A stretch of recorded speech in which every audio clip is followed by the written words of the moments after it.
In one day, the enemy smashed through the defenses of the American First Army on a 45-mile front and was biting deep into Luxembourg and Belgium.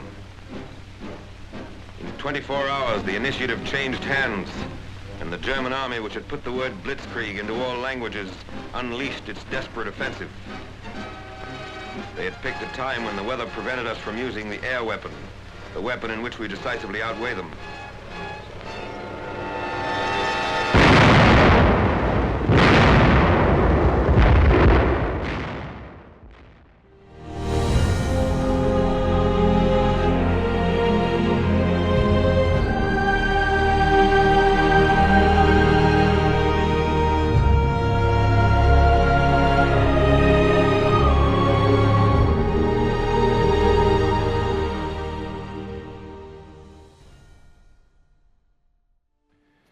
In the summer of 1944, Germany had suffered some heavy defeats and a significant part of the German army was destroyed.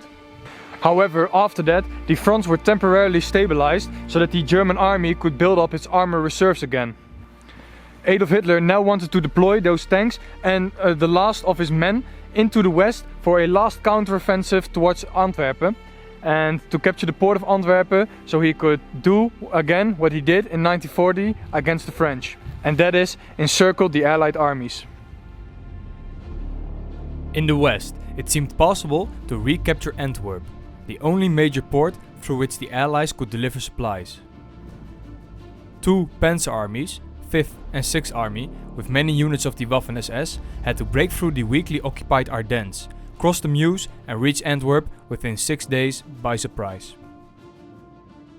This would immediately surround the British army so it could be destroyed, a potentially fatal blow to the Western Allied war effort. The offensive was launched on the 16th of December.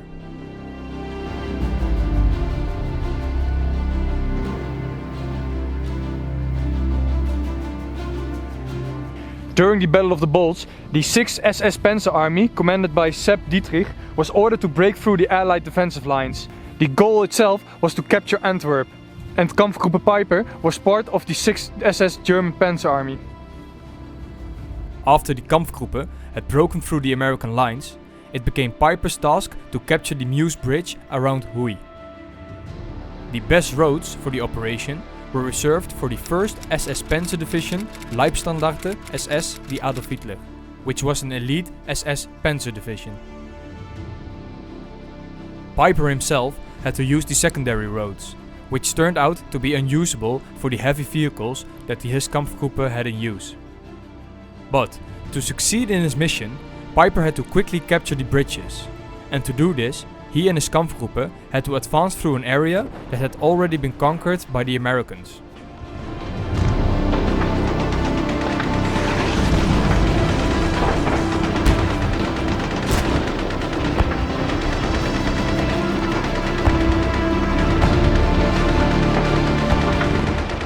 From the very beginning, the German operations at the front did not go smoothly, due to the great resistance of the American soldiers.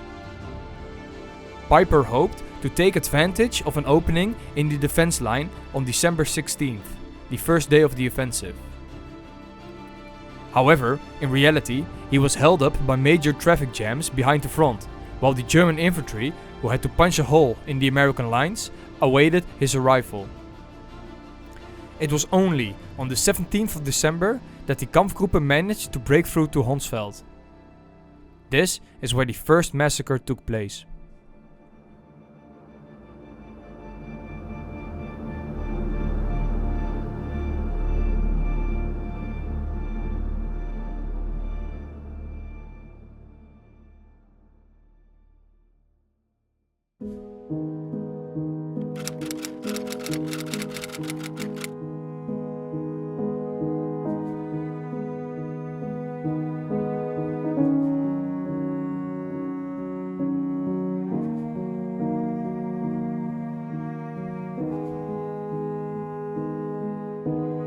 Soldiers of Piper's Kampfgruppe murdered a dozen of American prisoners of war. And after Piper deviated from his original route that he was assigned, because he wanted to capture a fuel depot near Bullingen. So later there, another massacre happened. To continue their advance, Piper realized that the road was tough to go over with his heavy tanks. So he deviated a bit from his original route to a better road to continue their offensive. He and his Kampfgruppe therefore moved towards the intersection of Ardennes, which was located southeast of Malmedy. The German Kampfgruppe reached the crossing between 12 noon and 1 p.m. Meanwhile, an American convoy of around 30 vehicles, mostly belonging to the 285th Field Artillery Observation Battalion, was heading to Lingville. Their goal was to rejoin the US 7th Armored Division at St. Viv. Piper's group spotted the convoy and opened fire. By taking out the first and last vehicle in the column, the Germans brought the entire convoy to a halt. The soldiers of the convoy had only rifles and small arm fire. They soon had to surrender.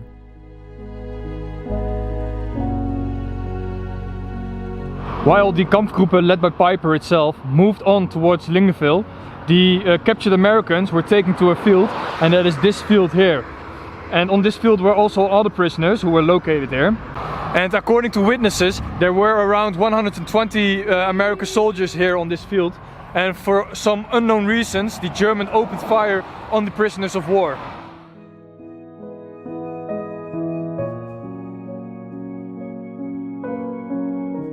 And there is still a big debate on this topic even today, on what the reason was of the Germans opening fire. There are some speculations that prisoners tried to escape and the Germans weren't sure what to do, so they just shot all the prisoners. But that is still a debate today, of course. But no one knows that for sure. Of the 88 bodies found a month later, more than 20 had gunshot wounds to their head. This may have suggested an execution of the seriously wounded POWs. As soon as the Germans started firing, some of the prisoners tried to flee.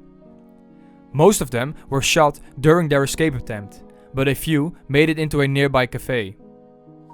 The Germans saw this, so the Germans decided to set the cafe on fire, and they shot the prisoners who were trying to leave the burning building. Well, some inmates who tried to escape, what I told you in the barn, also some just lay down and pretended to be dead. But the Germans didn't want to take any risk, so they poked the bodies, and which one who would react, they still were killed by the Germans. Despite everything, a few prisoners survived. They managed to reach the American troops at Malmedy. A total of 43 survivors reached the Allied forces. The survivors were interrogated immediately after their arrival at the front. They all made the same statement about the massacre that had taken place.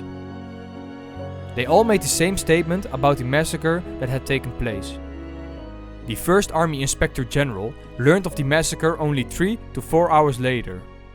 And later that day, stories of the German outrage against the POWs reached the American troops.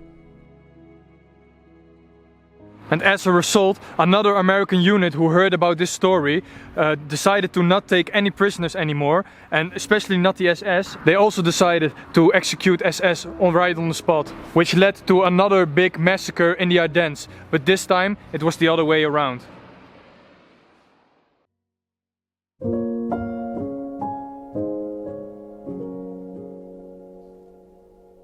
The Chenone Massacre was a war crime committed by members of the American 11th Armored Division near Chenone on the 1st of January 1945, shortly after the Malmedy Massacre.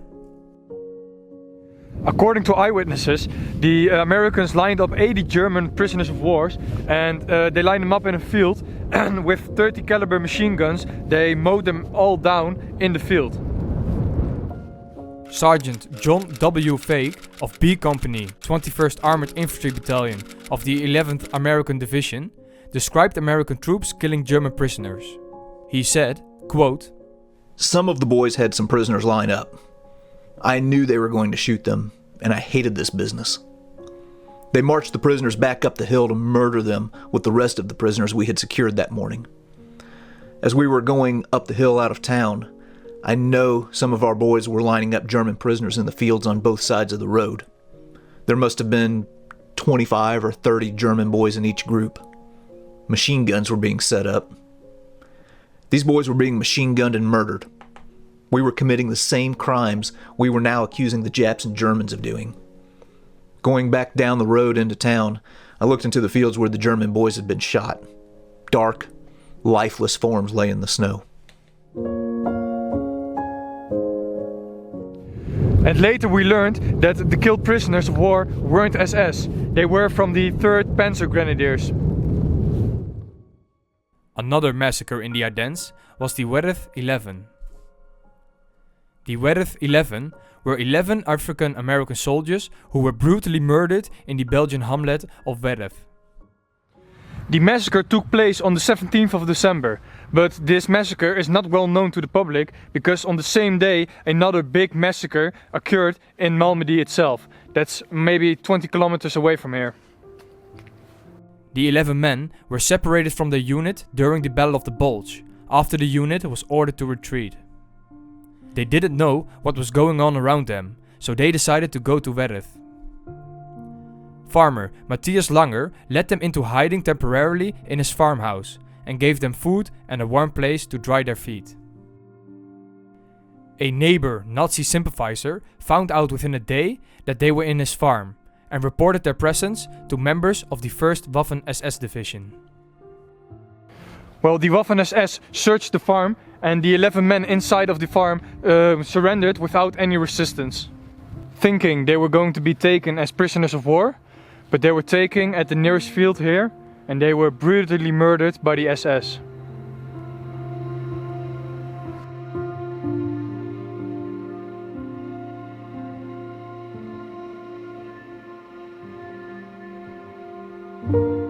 After they were beaten, their legs were broken and some fingers were cut off. Some were stabbed with bayonets in their eyes and then they were shot in cold blood.